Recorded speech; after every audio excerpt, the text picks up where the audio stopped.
حضور نے ہمیں بتلایا کہ پچھلے لوگ اپنے رب کو کیسے مناتے تھے، وہ کس طرح اس کے حضور ناز عرض کرتے تھے۔ حضور نے ہمیں اللہ کو منانے کے طریقے بھی بتلائے۔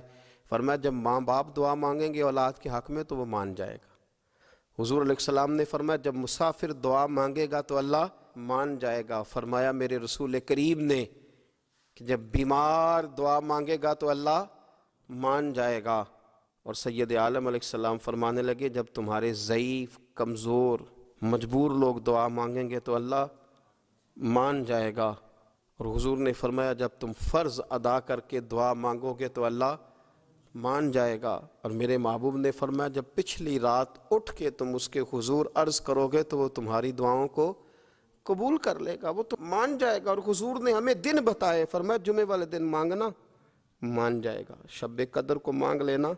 مان جائے گا، شب برات میں دعائیں کرنا وہ مان جائے گا، رمضان کی راتوں میں مانگنا مان جائے گا، قرآن پاک کے ختم کے موقع پر دعا کرنا مان جائے گا۔ طریقے بتلائے۔ اب یہ ہے کہ ہم نے تو مانگنا تھا نا اس کی بارگاہ میں، ہم نے تو حاضر ہونا تھا، ہم نے آگے بڑھنا ہے، اس کے حضور عرض کرنا ہے۔ حضور نے ہمیں بتلایا کہ مومن متقی ہوتا ہے نا، پرہیزگار ہوتا ہے، تو اس نے کچھ نیکیاں بھی کی ہوتی ہیں، جس طرح اسے اپنے گناہوں کا پتہ ہوتا ہے نا، تو اسے پتہ ہوتا ہے کہ نہیں یار فلاں کام میں نے فقط اللہ کی رضا کے لیے کیا ہوا ہے، وہ میرا اور میرے رب کا راز ہے۔ فرمایا جب تم بڑے الجھ جاؤ نا،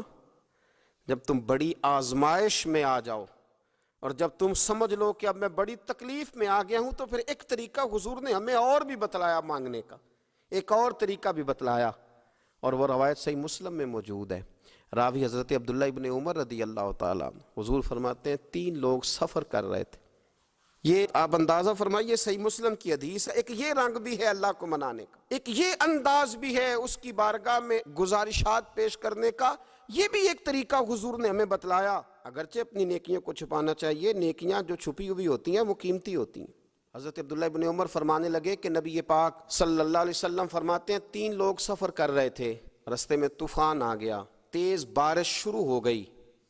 تو حضور فرماتے ہیں وہ تینوں بارش سے بچنے کے لیے ایک غار میں چھپ گئے۔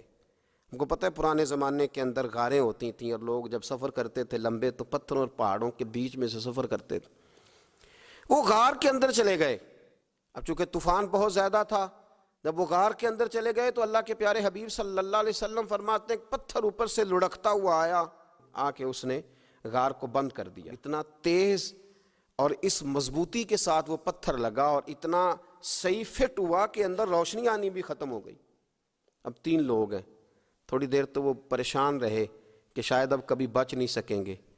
شاید چاروں جانب اندھیرا ہی ہے اور اندھیرا ہی رہے گا، شاید یہاں سے نکلنے کے لیے اب ہمیں کوئی رستہ میسر نہیں آئے گا۔ وہ پہلے تو پریشان ہوئے، پھر کہنے لگے یار اس طرح کرو، اگر کوئی زندگی میں نیکی کی ہے نا تو ذرا اس نیکی کو یاد تو کرو، اور یاد کر کے اس مالک کے حضور عرض تو کرو، کریم ہے کوئی آنکھوں شاید من جاوے، کم تتڑی دا بن جاوے، عرض تو کرو۔ یہ آپ اندازہ فرمائیے یہ بات بیان کون کر رہا ہے؟ یہ مدینے والے رسول بیان کر رہے ہیں، یہ نبی پاک علیہ السلام نے بیان فرمایا، رسول کریم علیہ السلام نے ہمیں بتلائی یہ داستان محبت۔ حضور فرمانے لگے ایک نے ان میں سے ہاتھ اٹھائے اور اس نے انداز کیا چھیڑا، عرض کرنے لگا اللہ تو جانتا ہے نا میں نے بکریاں رکھی ہیں، میں غریب ہوں، مزدور ہوں، اور مالک تو یہ بھی جانتا ہے کہ میرے بچے بھی ہیں، بیوی بھی ہے، پر میں جب بھی گھر لوٹا ہوں تو دودھ میں نے بچوں اور بیوی کو پہلے نہیں دیا، بوڑھے ماں باپ کو پہلے دیا۔ وہ غار میں تنہا بیٹھے ہیں اور اپنے مالک کو منا رہے ہیں، عرض کرتے ہیں اللہ تجھے یاد ہے نا ایک رات جب میں بڑی دیر سے لوٹا تھا، لکڑیاں کاٹتے، درخت تلاش کرتے، مجھے دیر ہو گئی، میں دیر سے لوٹا تھا، نیت یہ کر رکھی تھی کہ دودھ سب سے پہلے ماں باپ کو پلاؤں گا، مالک جب میں لوٹا تو وہ بوڑھے تھک کر کے سو گئے تھے، میری بیوی نے مجھے کہا کہ بچوں کو پلا دو، وہ سو گئے، تو میں نے کہا نہیں میرے ذمے ہے ان بوڑھوں کے دل کو ٹھنڈا کرنا، ان سے پیار کرنا۔ اے مالک فجر ہو گئی، آفتاب طلوع ہونے کا وقت آ گیا، پر میں نے ماں باپ کے بیدار ہونے کا انتظار کیا۔ اے اللہ وہ جب اٹھے تو ان کی آنکھوں میں جو میرے لیے دعا تھی اور ان کے سینوں میں جو میرے لیے کرم تھا، اگر تیری بارگاہ میں وہ نیکی قبول ہے تو مالک پھر رحم فرما، نہ اس مشکل سے آسانی عطا فرما۔ سنو رسول کریم صلی اللہ علیہ وسلم فرماتے ہیں کہ اس بندے کی دعا مکمل ہوئی تو پتھر تھوڑا سا سرک گیا، اور اتنا سرکا کہ آسمان نظر آنے لگا۔ جس نے ماں باپ کو منایا ہے، ان سے پیار کیا ہے، پھر یہی بات وسیلہ بن جائے گی رب کے ماننے کا۔ پھر رسول کریم صلی اللہ علیہ وسلم فرمانے لگے، دوسرا بولا اور عرض کرنے لگا کہ اے اللہ، تو جانتا ہے مجھے اپنے چچا کی بیٹی بھانے لگی تھی، میں اس کی طرف رغبت کرنے لگا تھا، اور میں نے جب اس سے جا کے ارادہ کیا کہ میں تیرا طالب ہوں،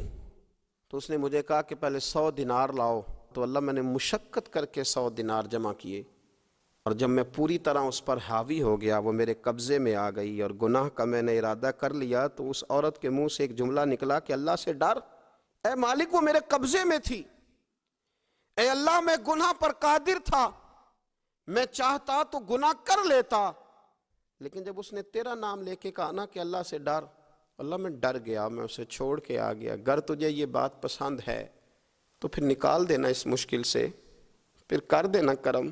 اللہ میری بھی تو چڑھتی جوانی تھی نا، میں بھی تو سب کچھ کر سکتا تھا، پر تیرے لیے، تیری خاطر میں لذت گناہ سے باز رہا، تو اللہ تو رحمت فرما دے۔ حضور فرماتے ہیں اس کی دعا مکمل ہوئی تھی کہ پتھر تھوڑا اور سرک گیا۔ پھر تیسرا بولا، اور اس نے بول کے کہا، اے اللہ، ایک مزدور کو، ایک دیہڑی دار کو، ایک غریب کو میں نے کام پہ رکھا ہوا تھا، یہ تیرا اور میرا راز ہے اللہ۔ وہ مزدور، وہ دیہڑی دار میرے پاس کام پہ لگا تھا، کچھ چاول میں نے اس کی اجرت مقرر کر دی کہ تو کام مکمل کرے گا تو میں تجھے دوں گا، اور جب اجرت لینے کا وقت آیا تو وہ بگڑ کر ناراض ہو کر چلا گیا، میں اسے ڈھونڈتا رہا، وہ مجھے ملا نہیں، میں نے اس کے چاولوں کی قیمت کاروبار میں انویسٹ کر دی، اس کا تھوڑا سا سرمایہ پر میں نے کھایا نہیں، پھر وہ مجھ سے میں کاروبار کرتا رہا، اور اتنا کاروبار کیا کہ بہت ساری گائیں اور ان کے چرواہے تیار ہو گئے، وہ سالوں کے بعد لوٹا، میں نے اس غریب کا مال کھایا نہیں بلکہ بڑھایا، محفوظ کر کے رکھا، وہ سالوں کے بعد لوٹا اور کہنے لگا میرا مال، تو میں نے کہا وہ ساری گائیں تیری ہیں، وہ چرواہا تیرا ہے، یہ سارا کچھ تیرا ہے۔ تو کہنے لگا تو مجھ سے مذاق کرتا ہے، میں غریب کہاں اور اتنی اتنی بڑی گائیں کہاں، تو مذاق کرتا ہے؟ تو میں نے کہا مذاق نہیں، میں نے اپنے رب سے ڈر کے تیرے مال کی حفاظت کی، یہ تیرا ہے۔ اے اللہ، میں کھا بھی تو سکتا تھا نا، پر تجھ سے ڈر کر میں نے وہ سارا محفوظ رکھا۔ اللہ اگر تجھے میری یہ ادا پسند ہے تو پھر آج مان جانا، آج راضی ہو جا۔ اللہ کے رسول فرماتے ہیں اس کی دعا مکمل ہوئی تھی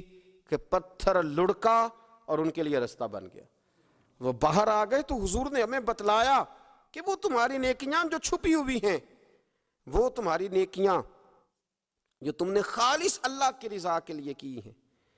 ان نیکیوں، ان اعمال کا وسیلہ بھی تمہارے رب کے ماننے کا ذریعہ بن جائے گا۔ اس کو منایا جائے، اس کے حضور حاضری دی جائے، اس سے بخشش کا سوال کیا جائے، اس کی بارگاہ میں یہ گزارش کی جائے کہ اللہ غریبوں، مجبوروں، کمزوروں اور ان لوگوں کے صدقے جو اللہ رستہ دیکھ رہے ہیں کہ رستہ کب کھلے گا، جو تیری بارگاہ کرم کے سوالی ہیں، ان کے صدقے تو رحم فرما، تو کرم فرما۔